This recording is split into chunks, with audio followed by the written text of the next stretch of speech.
Je vais vous parler du syndrome de l'imposteur. Et si ça ne devrait pas exister chez les chrétiens, et pourtant ça existe. Dieu t'a donné les qualifications. Avant que Dieu te propulse quelque part, il te donne les qualifications pour ça. Hey guys, welcome back dans une autre session. Cette fois-ci, je vais vous parler du syndrome de l'imposteur. Et si ça ne devrait pas exister chez les chrétiens, et pourtant ça existe. On va décortiquer tout ça. Récemment, Dieu m'a propulsée dans un nouveau projet, un nouveau travail et très contente. Mais aussitôt, le syndrome de l'imposteur s'est installé. Qu'est-ce que c'est le syndrome de l'imposteur? Tu commences à penser qu'en fait, tu n'as aucune qualification pour être là. Et moi, j'avais toutes les raisons de penser cela parce que c'est la faveur de Dieu qui m'a ouvert cette porte et qui m'a emmenée là. Je n'ai rien mis comme force pour en arriver là. Et des fois, ça nous arrive en tant que chrétiens. On a la faveur et la grâce de Dieu qui nous accompagnent et qui nous propulsent dans des endroits et environnements qu'on n'aurait jamais pensé. Mais arrivé là, on a la peur de comment est-ce qu'on va maintenir ça. Et je viens avec une parole encourageante pour toi. Dieu t'a donné les qualifications. Avant que Dieu te propulse quelque part, il te donne les qualifications pour ça. Prenons l'exemple de David. David, il a été loin quand il était jeune, dans les 15 ans. Mais arrivé au trône, donc, 15 ans plus tard, c'est à 30 ans, dans 2 Samuel qu'on nous dit que c'est à 30 ans qu'il arrive au trône. Il a eu 15 ans de préparation. 15 ans où, au moment où la faveur de Dieu le propulse sur le trône, il a un backup de qualification sur lui. Alors, toi qui hésites, toi qui es rempli d'anxiété parce que tu penses que tu ne mérites pas d'être là, que c'est Dieu qui t'a ouvert la porte, mais est-ce que vraiment, arrête de douter et arrête d'être anxieux parce que tu as tout aussi les qualifications. Le seul problème, c'est que Dieu nous ouvre des portes et nous bénit, mais nos manques de qualification nous empêchent de maintenir cette bénédiction. Et c'est pour ça qu'il est très important de passer des années dans la préparation.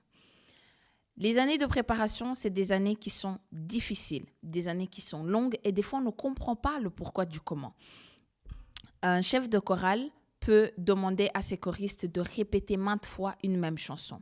Ils en arriveront à un moment où ils en auront marre, mais c'est pour un seul objectif, que cette chanson soit maîtrisée. Donc, si tu bâcles ton travail en tant que chantre, ça ne change en rien le fait que le chef de chorale va te demander de répéter la chanson jusqu'à ce que les compétences soient acquises. C'est la même chose avec la marche de Dieu. Dieu va répéter les mêmes leçons et enseignements et situations jusqu'à ce que tu comprennes la qualification ou ce pourquoi Dieu veut te qualifier ou t'équiper. Donc, au lieu de bâcler le travail, au lieu de retarder les années de préparation, assis-toi et apprends assidieusement. Saint-Esprit, qu'est-ce que Dieu veut m'apprendre dans cette saison? Qu'est-ce que Dieu veut m'apprendre ici? Au lieu de te lamenter que ça fait des années que tu es en préparation. La parole de Dieu nous dit, en Colossiens 3, 23, c'est une parole que j'aime beaucoup. Quel que soit votre travail, faites-le de tout votre cœur. Et cela comme pour le Seigneur et non pour les hommes. Parce que toute chose que tu fais, partout où Dieu te propulsera par sa faveur, ça sera pour sa gloire à lui. Donc, autant que tu sois qualifié. Une autre parole que j'aime beaucoup, c'est en Ésaïe 46, 4, 6, mais elle me parle beaucoup plus en anglais. La parole de Dieu nous dit « I am he who will sustain you ». Je suis celui qui te maintiendra. Donc, un autre verset que j'aime beaucoup, c'est Ésaïe 46. Verset 4 qui dit « Jusqu'à votre vieillesse, je serai le même.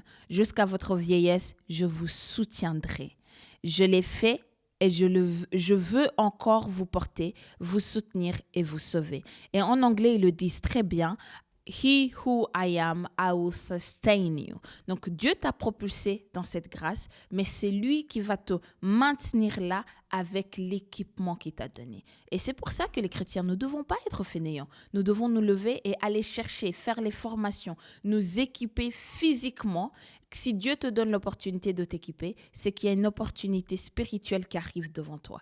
Alors toi qui as le syndrome de l'imposteur comme je l'avais, ne doute pas parce que celui qui t'a donné cette faveur, celui qui a ouvert cette porte, il t'a aussi donné les qualifications et les compétences pour te maintenir là. Allez au-delà de ça. Donc voilà, stay blissful. N'oublie pas de liker, de commenter et de t'abonner.